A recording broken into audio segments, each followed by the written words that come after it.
నమస్కారం. ఫైర్ టీవీకి స్వాగతం. నేను మీ సల్మాన్ రాజ్. ఈరోజు బాయ్ అండ్ గర్ల్ రిలేషన్షిప్ గురించి మరియు యూత్ ఎట్టిపోతుంది, వాటి టార్గెట్ ఏంటి, దాని గురించి చర్చించడానికి ఇద్దరు ఎక్స్పర్ట్స్ మన స్టూడియోకి వచ్చారు. వాళ్ళే ప్యాచప్ గురు అండ్ బ్రేకప్ గురు. ఒక్కొక్కడిని కాదు డ్యూడ్, ఒకేసారి 100 మంది కపుల్స్ని ఒకటేసారి విడగొట్టి గ్లాస్ బుక్ ఆఫ్ రికార్డ్స్కి ఎక్కిన బ్రేకప్ గురు వెల్కమ్. సంవత్సరంలో కొన్ని 100 మందికి పైగా చేతుల్లో దెబ్బలు తిని 20 మంది కపుల్స్కి లవ్ మ్యారేజ్ చేసిన ప్యాచప్ గురు వెల్కమ్. ఓకే బ్రేకప్ గురువు గారు, మీరు ఇంత పెద్ద స్టేజ్కి రావడానికి కారణం ఏంటి? మీ ఇన్స్పిరేషన్ ఎవరు? Yeah, good question. One fine evening నా గర్ల్ ఫ్రెండ్ నన్ను షాపింగ్ తీసుకెళ్ళమంది. 3000 బిల్ చేసింది. నా గర్ల్ ఫ్రెండే కదని నేనే పే చేశాను. చేంజ్ లేదని ఓ 30 రూపీస్ ఐస్ క్రీమ్ కోసం అడిగాను. చాలా పెద్ద గొడవ చేసింది. నేనేదో తన్ని గుండు కొట్టించుకోమన్నాడు. ఆ రోజు డిసైడ్ అయ్యాను, నాలాంటి మగజాత అనుమత్యాన్ని కాపాడడానికి బ్రేకప్ గురువుగా మారాను. ఓకే, ఇంత చిన్న విషయానికా? లేదు, ఇంకా 2-3 ఉన్నాయి. వదిలేండి, ఒక దాంతో పెద్ద. సో ప్యాచప్ గురు చెప్పండి, మీరు ఇంత పెద్ద స్టేజ్కి ఎదగడానికి కారణం ఏంటి? ఇంకా మీ ఇన్స్పిరేషన్ ఎవరు? ముందుగా అందరికీ నమస్కారం. చెప్పాలంటే చాలా ఉంటాయి, కానీ అవన్నీ ఇప్పుడు చెప్పలేను. కానీ ఒకటి మాత్రం చెప్తాను. చెప్పండి. ఇంకు లేని పెన్ను, గర్ల్ ఫ్రెండ్ లేని లైఫ్ వేస్ట్ సార్. ఓకే, ఇప్పుడు హెడ్లైన్స్లోకి వెళ్దాం. సంవత్సరంగా ఒక యువతి వెంట పడుతున్న ఒక్కసారి కూడా పట్టించుకోలేదని యువకుడు గుండె సూత్తో ఆత్మహత్య యత్నం. విషయం తెలుసుకున్న స్నేహితులు హాస్పిటల్కి తరలించారు. పరిస్థితి విషయం. సో చెప్పండి, విన్నారు కదా, దీనికి మీరేమంటారు? చూసారా, ఒక యువకుడు ఆత్మహత్యయత్నం ఎంత దారుణం సార్. 1 year అంటే 1 సంవత్సరం వెంటబడ్డాడు. కేవలం ఏ ఎక్స్పెక్ట్ చేశాడు? ఒక రెస్పాన్స్ ఎక్స్పెక్ట్ చేశాడు. But what you have done to him? ఒక డెప్త్ని ఇంట్రడ్యూస్ చేసింది. సో విన్నారు కదా ప్యాచప్ గురు, దీనికి మీరేమంటారు? ఇందాక నుంచి చూస్తున్నా, వెంటపడ్డాడు, కింద పడ్డాడు, కష్టపడ్డాడు అని చెప్పేసి అంటున్నారు కదా. ఒక ముక్కు మొహం తెలియనాడు, ఒక అడ్రస్ తెలియని వ్యక్తి ఒక అమ్మాయి వెనకాల పడుతూ ఉంటే ఏమని రెస్పాండ్ అవ్వాలి సార్? ఎందుకు రెస్పాండ్ అవ్వాలి సార్? అసలు ఏమనుకోవాలి? నిన్ను ఏంటన్నా కాదు, స్పై అనుకోవాలా, కిడ్నాపర్ అనుకోవాలా, కిడ్నీ ఎత్తుకుపోయాడు అనుకోవాలా, ఏమనుకోవాలి సార్? ఏదో ఒకసారి హెడ్లైన్ బ్రీజ్ చేయండి. సో స్ట్రేంజ్ అమ్మాయిలు వెనకాల పడ్డం తప్పంటారా? I mean love at first site.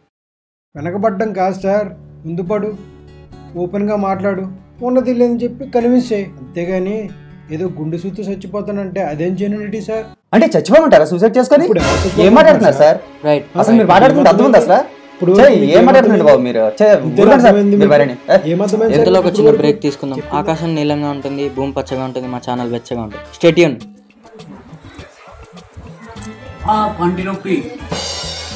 చల్లగా లేదా వేడిగా తిన్నప్పుడు మన దంతాల్లో నరాలు జివ్వుమని లాగడం లాంటివి జరుగుతుంటాయి. ఇలాంటప్పుడు నేను కచ్చికల్ పౌడర్ రికమెండ్ చేస్తాను. అంటే ఇది గేదె పేడతో తయారు చేయబడింది. ఓకే, హెడ్లైన్స్లోకి వెళ్దాం. వాట్సాప్లో FBలో ఏడిపిస్తున్నాడని యువతి తన బాయ్ ఫ్రెండ్తో చెప్పడం వల్ల అతను రోజున సగటుకి 20 మందితో గొడవ పడుతున్నాడు. అది తెలిసిన కాలేజ్ యాజమాన్యం అతను వెంటనే కాలేజ్ నుంచి సస్పెండ్ చేసింది. సో దీనికి మీరేమంటారు? They deserve it, we can't do anything. అంటే గొడవ పడాలంటారా? సార్ ఇప్పుడు ఒక గర్ల్తో రిలేషన్షిప్ అంటే అన్నీ ఉంటాయి. It's a life. కొన్ని రిలేషన్షిప్స్ ఉంటాయి, ఒక్కొక్క రిలేషన్షిప్ ఒక్కోలా ఉంటుంది.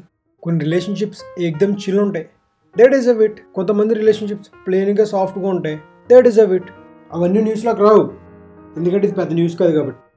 సో ఇదేంటంటే గొడవ జరిగింది కాబట్టి న్యూస్లో వేస్తున్నారు, ఇప్పుడు రచ్చ చేస్తున్నారు.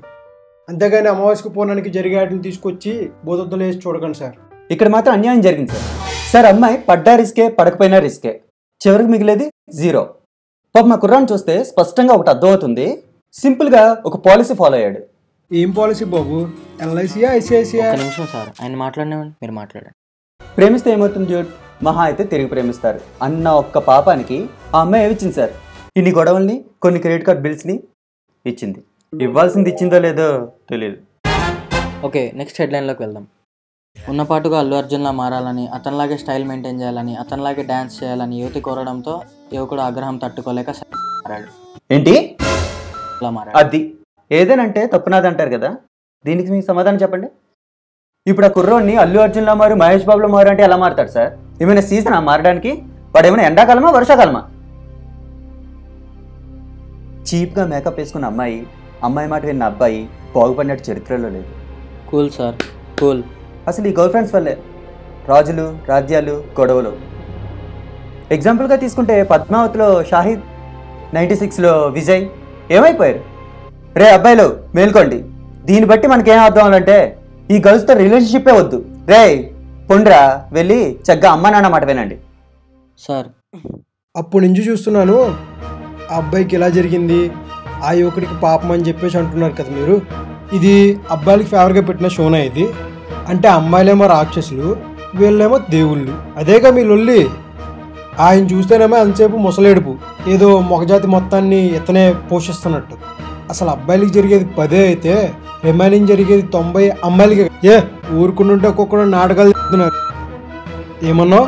ఇదేనా మొదటి షో అన్నావు? ఇలాంటి మనుషుల్ని, ఇలాంటి న్యూస్ హెడ్లైన్స్ని తీసుకొచ్చి ఛానల్లో కూర్చోబెడితే ఇదే లాస్ట్ షో అవుతుంది మీ ఛానల్కి. తీరాలి అడ్డాబండి. సార్ పో. ఏంటండి తిరుగుతున్నాడు? మేము డఫా కలవా ఇక్కడ కూర్చునే వాళ్ళమి? చల్ సార్ ఏంట్రా?